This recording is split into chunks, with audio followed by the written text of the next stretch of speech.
Border Gavaskar ట్రోఫీలో భాగంగా Bharat Australia జట్ల మధ్య సిడ్నీ వేదికగా 5వ టెస్టు మ్యాచ్ జరిగింది. ఈ మ్యాచ్లో భారత్ జట్టు ఓటమి పాలైంది. ఫలితంగా 5 మ్యాచ్ల సిరీస్ను 3-1తో ఆస్ట్రేలియా కైవసం చేసుకుంది. సిడ్నీ టెస్టు ఓటమి తర్వాత team India head coach Gautam Gambhir media సమావేశానికి హాజరై మాట్లాడారు. ఈ క్రమంలో రోహిత్ కోహ్లీ రిటైర్మెంట్ గురించి గంభీర్ను మీడియా ప్రతినిధులు ప్రశ్నించారు.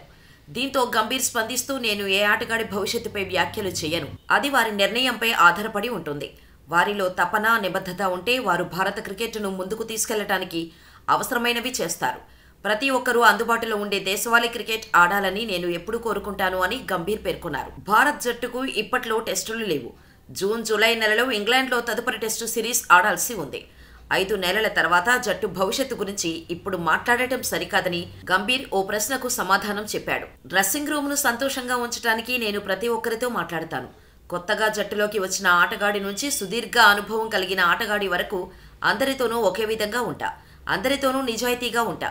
ప్రతి ఒక్కరిని సమానంగా చూస్తానని గంభీర్ పేర్కొన్నారు.